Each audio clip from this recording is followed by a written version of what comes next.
Okay, in this video I'm going to be discussing amides and amides. Amides are hydrocarbons that have a functional group of the amino, which is essentially a ammonia molecule, but instead of having its three hydrogens, one of the hydrogens has been replaced with a carbon chain. And so we could have something like this.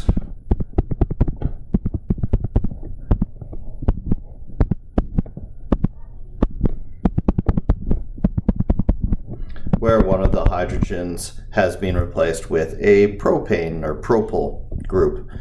We could also have more than one of these replaced.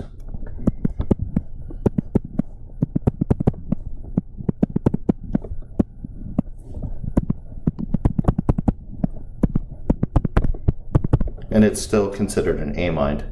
The more carbons there are and the more of the hydrogens that have been replaced, the less this compound looks like the molecule ammonia, and the more it starts to look more and more like oil or other organic compounds, other hydrocarbon chains. So this is sort of similar to what we were talking about with alcohols. Excuse me. However, instead of the root molecule being a water, here the root molecule is the ammonia, and we're replacing them with those carbon chains. Okay, again, we have two ways of naming these, and I'll use both ways to name these ones that I've drawn up here. Okay, the first thing we can do is we can treat this group as a side chain itself, and then it becomes an amino group. So for example, if that was propane, this would be 1-amino propane, where we can see we've got this amino group, and we're going to consider this carbon 1 because that gets us the lowest numbers possible.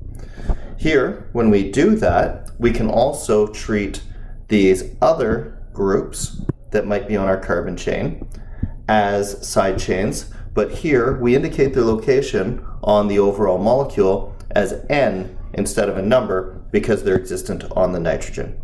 So this would be amino ethane, and I don't need to say 1-amino ethane because there's no possible option here. Either carbon it's on would be considered carbon 1, but I have a methyl group that is existent on my ammonia group, if you want, or on my amino, and so I call this N-methyl amino ethane. That's one way. The other way is kind of a sort of common-y way to do it. It sounds maybe a little easier. And that is to treat these carbon chains as if they are the side chains and then say amine at the end. So the first one would be propyl amine. And we can see it's a propyl group because it has 3 carbons. And this one would be ethyl methyl amine. Here I'm putting the ethyl first because it is first alphabetically. Also note, when I did this, I called the ethane my parent chain simply because it's longer than the methyl group. We can make these things by reacting alkyl halides with ammonia. So if I have a alkyl halide, let's just make it like ethyl, or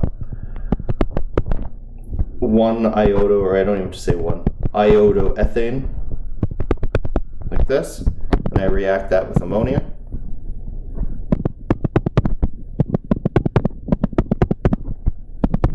Then the iodine molecule or atom can attach with one of the hydrogens to form hydrogen iodide, or hydroiodic acid, I guess, if it's in solution, and leaving behind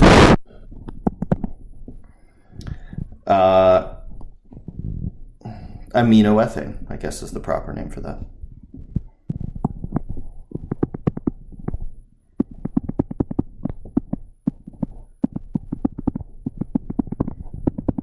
Here, by controlling whatever it is that we want and adding it to this, we can create this, but we would also remember that this can happen more than once, and we would be creating some of our secondary and even tertiary amines. So if it can take the place of one, it can take the place of another.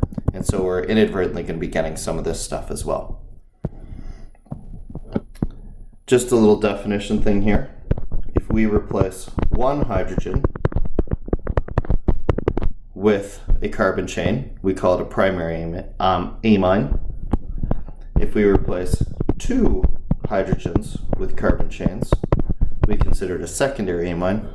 And if we replace all three with carbon chains, we get something that's looking pretty organic this time, not that much like ammonia, and that's our tertiary amine. Okay, continuing on to amides. Amides are similar to amines, except that the carbon that's attached to the nitrogen group that's taking the place of one of the hydrogens has a double bonded oxygen with it. So there we go, there's a simple one there. And again, this is a little bit like our carboxylic acids in comparison to our alcohols, where this double bonded oxygen is going to add more polarity to this molecule and cause it to be more water-like in terms of higher boiling points and higher melting points and all those kinds of things. Whichever carbon has the double bonded oxygen is considered the parent chain, and its E ending is removed, and then it's replaced with amide. So this would be, instead of saying methane, it would be methanamide. And again, we can have multiple carbon chains taking the place of, let's make this a 3, why not? Taking the place of the hydrogens. There's no hydrogen there, oops.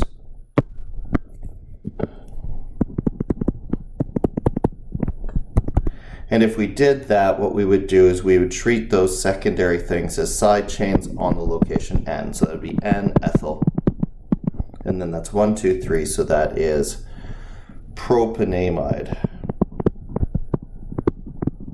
You don't need to say 1 propanamide or 2 propanamide or anything like that, because with the double bonded oxygen, the attachment to a nitrogen, this thing needs to be at the end of a carbon chain. There's not enough bonds for the carbon for it to exist in the middle, so we don't need to specify its location.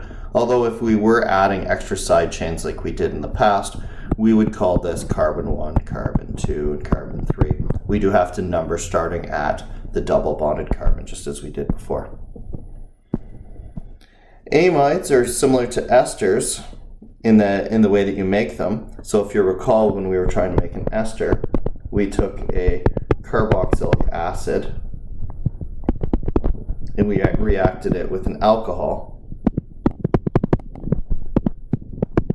And we got the OH and the H to come out and leaving us with some water. And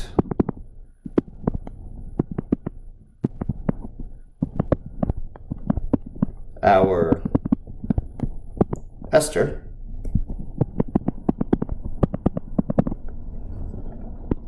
if we want to do this for amides, we have to replace our alcohol with an ammonia group, and that ammonia group could have could be an amide as well, which will lead us to getting to a more complex amine,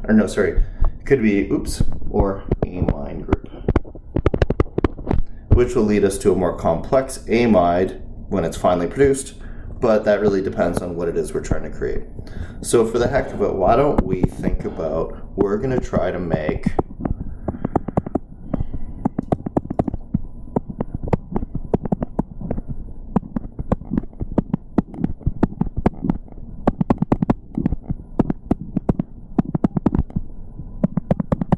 that's a suitably interesting molecule. So what would that be? That would be N-methyl.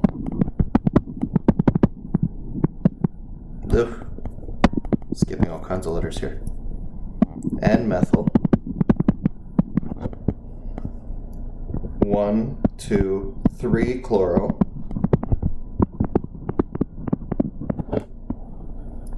Butanamide. So let's say for some reason this is the molecule that we really want to have.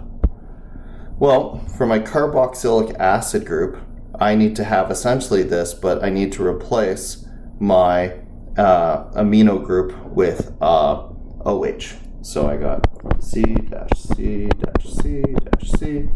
the Cl up here, double bonded O, OH. So this is my corresponding carboxylic acid that I would use. And for my amino group, I would use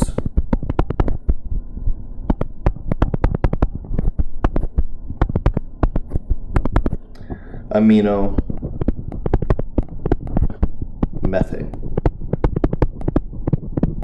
So this would be 1, 2, 3, 3-chloro-butanoic acid.